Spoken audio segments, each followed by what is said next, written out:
आज हम बात करेंगे इस वीडियो में नीट पेपर लीक पे और सीबीएसई का जो रिवैल्यूएशन है उसके ऊपर। नमस्कार, मेरा नाम है अक्षय और आप देख रहे हैं शुक्ला जी कहीं। तो एक वेदांत नाम का स्टूडेंट था, 12th क्लास में उसके फिज़िक्स में कम नंबर आए थे। उसने जो जब रिवैल्यूएशन का फॉर्म भरा और उसने जब आंसर शीट देखी तो उसके होश उड़ गए। अब आप कहेंगे ऐसा क्या था शीट में? हैंड राइटिंग अलग थी, वो के आंसर किसी और के थे, मतलब वो आंसर शीट जो दी गई थी वो किसी और की दे दी गई थी। अब वेदांत ने इसको हेल्प का आइडिया आया नहीं, उसने ट्विटर पे हेल्प मांगी कि ऐसा ऐसा हो गया है। लोगों ने क्या किया, जो हार्डकोर सपोर्टर थे, पार्टी फैंस थे, उसे गद्दार और देशद्रोही बता दिया, पाकिस्तानी एजेंट बता दिया। कोई फर्जी स्क्रीनशॉट निकाल रहा है, जो जिम्मेदार पत्रकार हैं, 20-20 साल से पत्रकारिता कर रहे हैं, वो इसे पाकिस्तानी करार दे रहे हैं। स्वामी भक्ति में लीन रहिए, लेकिन इतना भी नहीं कि आप ये सब कर रहे हैं। सोचिए किस स्तर पे पत्रकारिता गिर चुकी है कि आपको एक 17 साल के बच्चे को आपको टेररिस्ट बोलना पड़ रहा है, पाकिस्तानी बताना पड़ रहा है। इसलिए ये सब करके क्या मिलेगा? आप ही के क्रेडिबिलिटी और अकाउंटेबिलिटी जो है उस पर सवाल उठ चुके हैं। कोई भी सवाल पूछो, गद्दार देशद्रोही हो जाते हो आप। ऐसे पेपर लीक के केस में भी हुआ। नीट पेपर लीक में जो एनटीए चीफ थे नेशनल टेस्टिंग एजेंसी के, उन्होंने कह दिया कि पेपर पूरा लीक नहीं हुआ है, कुछ क्वेश्चन बाहर आए हैं।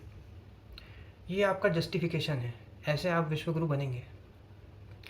तो कोई चीज़ अगर गलत चली गई है तो मानने में क्या बुराई है? कांग्रेस के समय में भी पवन बंसल ने रिज़ाइन किया था ना, रेलवे प्रमोशन का कुछ स्कैम हुआ था, उसने जिम्मेदारी ली थी। पहले आप ही की पार्टी के अडवाणी जी थे, कुछ उसमें उनका हवाला कांड में नाम आ गया था, भले वो प्रूफ नहीं हुआ था, तो उन्होंने वो चुनाव लड़ा ही नहीं था 1996 का।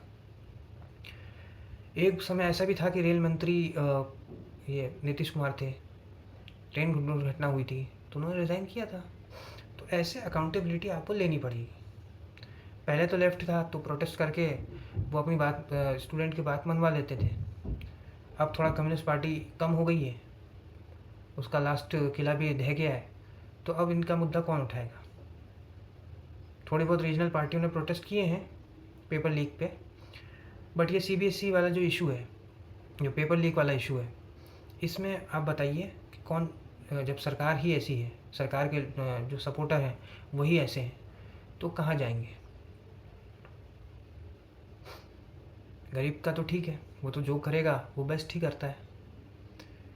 तो पिताजी अगर रिक्शा चला रहे हैं और लड़का ग्रुप डी में लग गया तो उसे एक सोशल स्टेटस बूस्ट मिलेगा। अमीर आदमी बाहर पढ़ा लेता है। दिक्कत हमारी ये भी है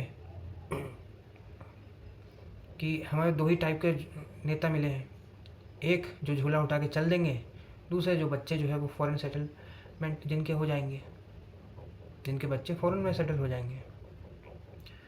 अब प्रश्न ये है कि मिडिल क्लास आदमी क्या करे?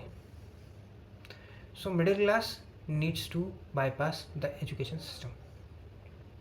आप कहेंगे कि पढ़ने ही नहीं भेजें, पढ़ने भेजिए, अपने घर के आसपास के आप वाले स्कूल में भेजिए जिसकी फ़ीस ऐसी बहुत ज़्यादा ना हो। क्योंकि अगर आप करण जौहर की फिल्म में दिखाने वाले स्कूल में भेज रहे हैं तो बच्चा कोई सिद्धार्थ मल्होत्रा या वरुण धवन नहीं बनेगा, बन भी जाएगा तो उनकी फिल्में कौन सी चल रही हैं? ठीक है, तो इसलिए आप ठीक ठाक बजट वाले स्कूल में भेजिए। बच्चे को प्रेशर मत डालिए कि नीट निकालो, आईआईटी निकालो। बच्चा जो है तो 2 साल आईआईटी की प्रिपरेशन करेगा, 4 साल वहाँ पे घिसेगा, उसके बाद उसकी एक्सपेक्टेशन बहुत हाई हो जाएंगी और नौकरी इंडिया में लगनी नहीं है। लग भी जाएगी तो मैनेजर कोई आरती थोड़ी उतारेगा, तो ये कहेगा कि चल कोडिंग कर। तो उसके अंदर एक अलग लेवल का ट्रॉमा होगा। जैसे अभी नीट का पेपर लीक हो गया, अब एक अलग लेवल का ट्रॉमा उस बंदे के अंदर है कि उसका पेपर अगर अच्छा चला गया है और बाद में पेपर लीक हो गया और फिर अगले पेपर अच्छा जाएगा नहीं जाएगा, उसका भी प्रॉब्लम है। इसलिए सरकार जो है सड़क के जो चलती है वो सरकार है, हर काम उसका ढीला ही होता है शुरुआत से लेकर अभी तक। ऐसा नहीं बोल रहा हूँ किसी पर्टिकुलर पार्टी का है।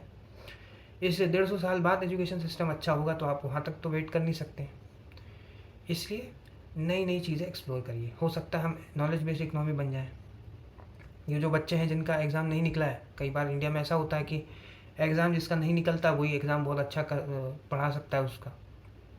जिनका एग्ज़ाम नहीं निकला है वो भी अपने जैसे दूसरे हारे हुए जुआरी को इकट्ठा करके कोचिंग खोल सकते हैं। ठीक है, सबका तो होगा नहीं।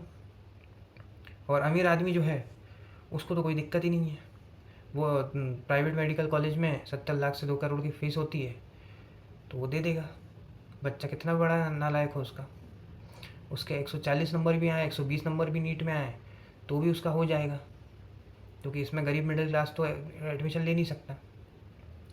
तो इसलिए दूसरे चीज़ें आपको एक्सप्लोर करनी पड़ेंगी। और ये जो एजुकेशन सिस्टम है स्कूल कॉलेज में जो पढ़ाया जाता है उस पर ज़्यादा आपको निर्भर नहीं रहना है। अगर आप बहुत ज़्यादा निर्भर रहते हैं तो आगे यही होगा कि आपके माता पिता तो कह दे हमने तो पढ़ा लिया, बच्चे का नहीं हुआ तो हम क्या करें, और बच्चा भी फिर एक ट्रॉमा उसके अंदर आ जाएगा।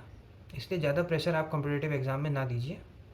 धीरे धीरे बच्चा जो है वो ग्रो कर जाएगा दूसरी खेलों में, या फिर नॉलेज बेस्ड इकनॉमी होगी तो नॉलेज देकर वो पैसे कमा सकता है। ऐसे भी चीज़ें की जा सकती हैं। तो कोई बेकरी खोल ले, कोई अपना जो है मेकअप आर्टिस्ट बन गई कोई लड़की, ऐसा करना पड़ेगा। अन्यथा क्या होगा कि नौकरी सबको लगने वाली नहीं है और कॉम्पिटिटिव एग्ज़ाम का स्कोप वैसे ही बहुत कम है। और सरकार तो आपको पता ही है ढुलमुल टाइप की है, पहले भी थी अभी भी है।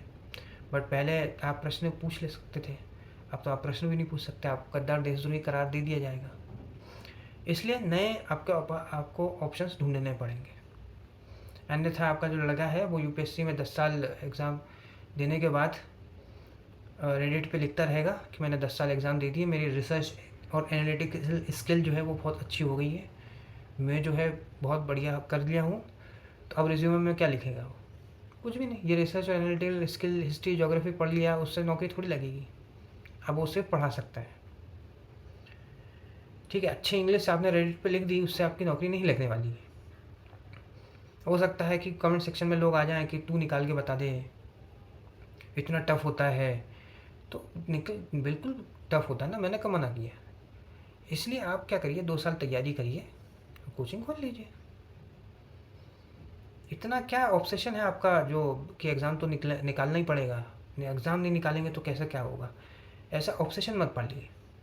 क्योंकि एग्ज़ाम 8 लाख लोग यूपीएससी में फॉर्म भरेंगे और 900 पोस्ट हैं, तो 900 लोगों का ही होना है, सबका नहीं होना है। तो आपको नए ऑप्शंस ढूंढने पड़ेंगे। अगर आप 10-10, 12-12 साल यूपीएससी के चक्कर में पढ़ेंगे, नीट में ड्रॉप भी ले रहे हैं, तो आपके अंदर ही ट्रॉमा रहेगा, फिर वो ट्रॉमा निकाला नहीं जा सकता है। जैसे कि जीतू भैया ने कहा कि 7 साल लगते हैं उस आईआईटी नहीं निकला उस ट्रॉमा से बाहर आने के लिए। तो आपको समझना है कि अपने बच्चे को किस दिशा में ले जाना है। और सरकार, ये इन्फ्लुएंसर, इनको कोई मतलब नहीं है। पेपर लीक हो गया तो ये 99 रुपये में, 100-200 रुपये में अपना क्रैश कोर्स बेचेंगे। तो यही काम आपका बच्चा भी कर सकता है। आज के इस वीडियो में इतना ही। अगर ये वीडियो आपको पसंद आए तो वीडियो को लाइक करें, शेयर करें और चैनल को सब्सक्राइब करें। धन्यवाद।